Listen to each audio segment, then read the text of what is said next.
What up, what up? It's Gavin from MLS Now, and today I'm going to be giving my suggestions on which 5 players San Diego FC should pick in tomorrow's expansion draft. Before we get started, make sure to drop a like, drop a subscribe. You already know what to do. We're ramping up the production over here on YouTube, as you can tell. Before we get into my 5 picks, there's a few things I wanted to look at with you guys first. And let's just go straight to the article from MLS that shows which players are available, because they've got some good information on there. So obviously we're looking at San Diego FC, new team in the league, 2024 MLS Expansion Draft. I'm surprised they're not calling it 2025. I guess it's happening in 2024, but it's for the 2025 season. I don't really know if they've always done it that way. I'd have to go back and check, but it's really not that big of a deal. Biggest thing to call out, though, is that it's tomorrow, December 11th. I'm recording this about 23 hours and 52 minutes. It's 10:38 over here before this draft tomorrow. So wanted to give you guys my thoughts on the players that are available. How do we watch? Make sure to tune in to SanDiegoFC.com. There's also, if you're in San Diego, Fox 5, but we'll have to go to the website here in Florida. The rules. So before competing in 2025, formally becoming MLS's 30th team, San Diego will select up to 5 players from the eligible player list, 354 players total. 29 teams were each allowed to protect 12 eligible players. No teams were exempt this year because of the gap, because last one was Charlotte a few years ago. Once a player is selected from a club's unprotected roster, that club is removed from the remainder of the expansion draft. They cannot have a second player picked. And then I believe, I'm surprised they didn't put it in here, but when someone's picked from your team gets 50,000 GAM, either from the league or from San Diego. I'm not going to go into each and every role. Okay, now what I want to do is look at Tom Bogert, I believe, put a piece in, or submitted a piece in Give Me Sport, which I thought had some really good content on the expansion draft. And he kind of goes over, you'll see as we go through it, he kind of goes over like what is the strategy of the expansion draft from the expansion team, essentially, because you would think they're only going to go after the big players, but obviously that is never really the case. And if you're new to MLS, the big players almost never get selected. So I wanted to go through this really quickly before I give you guys my picks. So there are a few general pillars to know about MLS Expansion Draft before San Diego makes 5 selections on Wednesday night. First, it's easy to get distracted by big names or experienced players. In reality, it's extraordinarily unlikely, and I feel like I need to say that again, extraordinarily unlikely. San Diego fills their 5 picks with 5 players on bigger contract hits. So it's usually a mishmash. Very rarely do we see a DP move. I don't even know if that's ever happened, let alone a TAM level player. So it's not always the names that you expect to see get moved around in these drafts.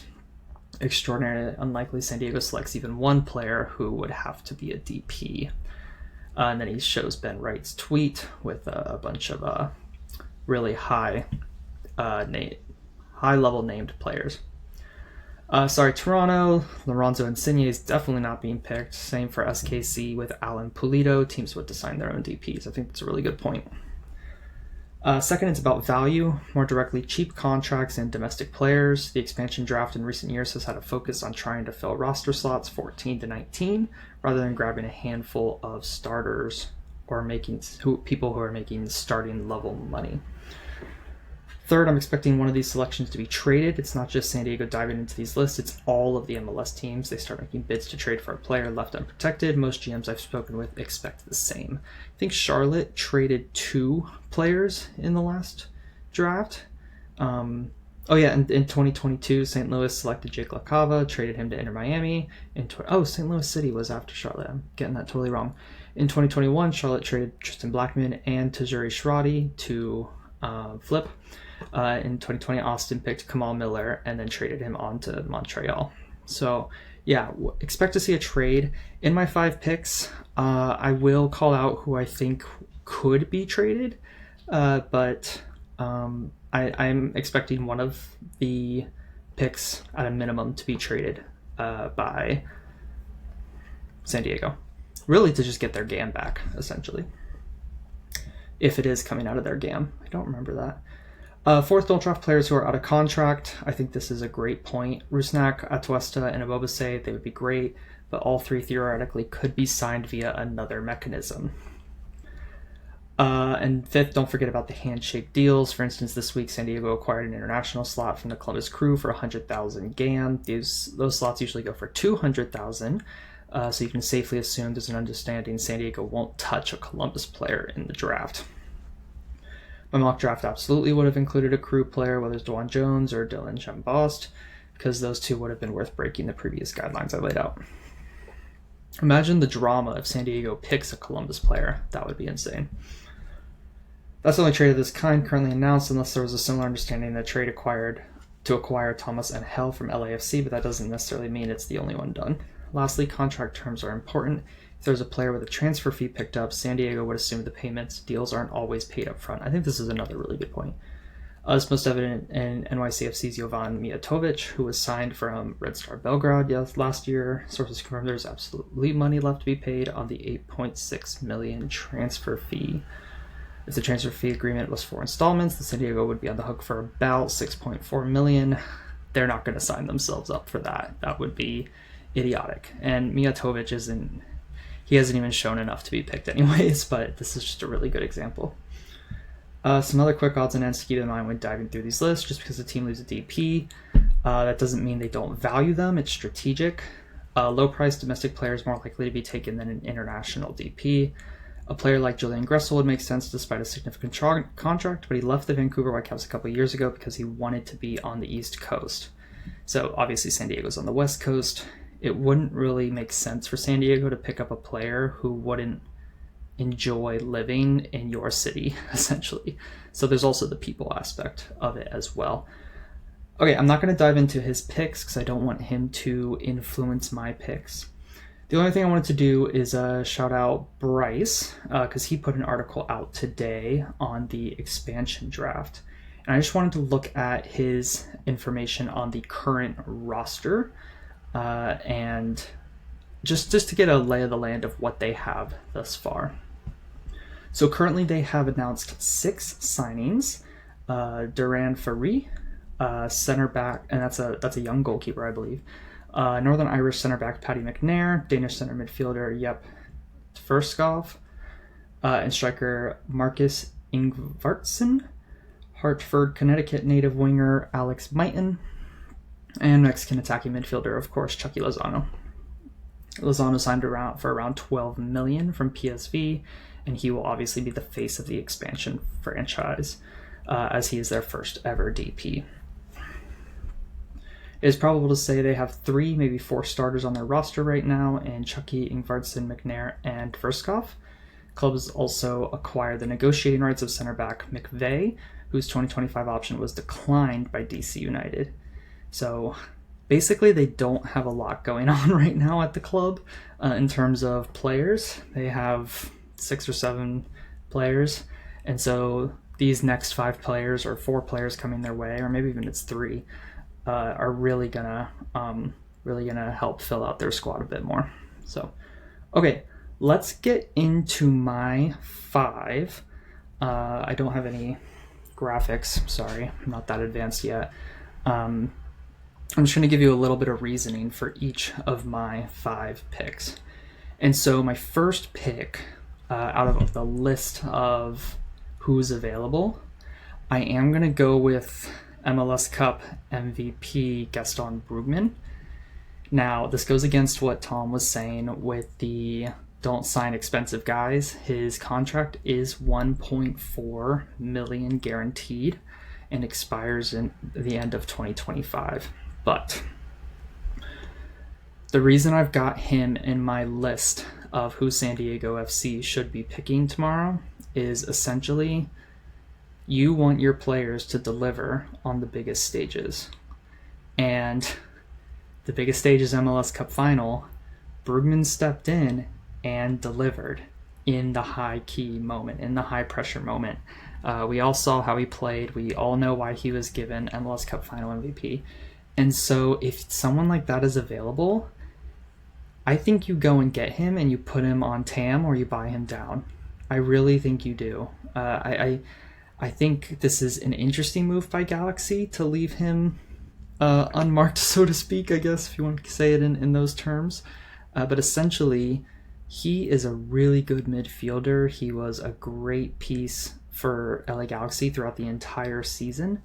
And obviously they have Ricky Puig, but also Ricky Puig is out with an ACL, so they're going to want Brugman. I'm surprised they didn't keep him protected. Maybe they just think because of his salary he's not going to get picked. I would love to see a cheeky interstate move for Gaston Brugman. And that would definitely spark a little bit of a rivalry there from Galaxy fans and San Diego FC, because I'm sure the LA Galaxy fans wouldn't be too happy with their MLS Cup MVP getting taken from them immediately after winning the Cup. All right, my second pick, I'm going to go to the Eastern Conference, and I'm going to go with a winger. So Brugman's obviously a central midfielder, working on the spine of the team. I'm going to go with winger Xande Silva. Was really surprised to see him available. I know he had a down year for Atlanta this year, and he is a little bit pricey as well, $604,000 guaranteed. And this is maybe someone who could be looked at to be traded out of Atlanta. So this could be like a trade option. But essentially, again, his contract goes until 2025. He really came into the league and did really well for Atlanta two seasons ago when he transferred. This last season, he didn't have the best season. I can go pull up his stats real quick. I'm sure they weren't the best. Xande Silva. Yeah, 2 goals and an assist. 2 appearances in Leagues Cup, nothing. So it wasn't the best year, and I know that he was in and out with injuries as well. I still think he has something to give to a team in this league, and so I would actually pick him and either trade him on, or I would put him on the team and let him have an opportunity to show his quality. My third one, going to defense and going way more north than Atlanta, I'm going to take a player off of Minnesota. And this is a player I've liked for a while. And this is someone who I do think realistically could be picked. DJ Taylor. DJ Taylor's contract expires in end of 2026, so he's got a few years on there. And I've really just felt he is a solid MLS defender. Just a solid MLS player who he can go up, he can attack a little bit. Defensively, he's pretty good. He makes tackles. I feel like he intercepts the ball a lot. And just overall, he is just one of those players who could really help you fill out a roster. So DJ Taylor's mine. He's only $190,000 guaranteed. He's one of like my lock picks. If I had to guess on any of my picks for any of them to be taken, I would be hanging my hat on DJ Taylor, essentially. So he's my third pick. Obviously, the order doesn't matter. But yeah, DJ Taylor. I like that pick for San Diego. Number 4, I'm going to go to the other side of the defense, left back. Andrew Brody. He's a player that you guys, if you've listened to the podcast at all, know that I really like for RSL, sticking in the Western Conference.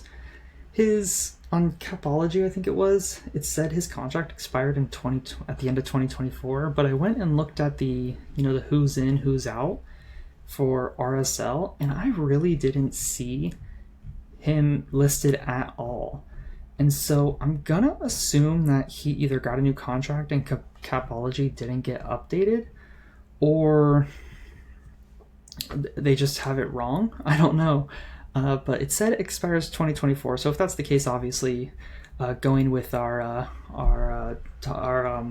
guidance from Tom Bogert, we wouldn't pick him. But if he is available and he is contracted until 2025, 2026, whatever, I say get Andrew Brody. He's I think 29 years old. He's 300,000 guaranteed, so he's under the cap and everything. I think that's a relatively cheap deal.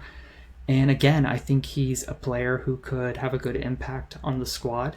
I think he's a player well liked by fans, and I just think he could do a job at left back for a season for a new club in San Diego, who are probably going to have some high aspirations. And I'd love to see Andrew Brody and Chucky Lozano link up. Right? Lozano's a left winger, or is he a right winger?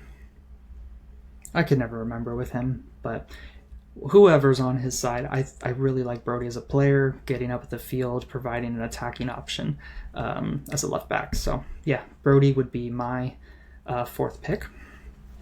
And then my fifth pick is sticking in the Western Conference again, going to Portland.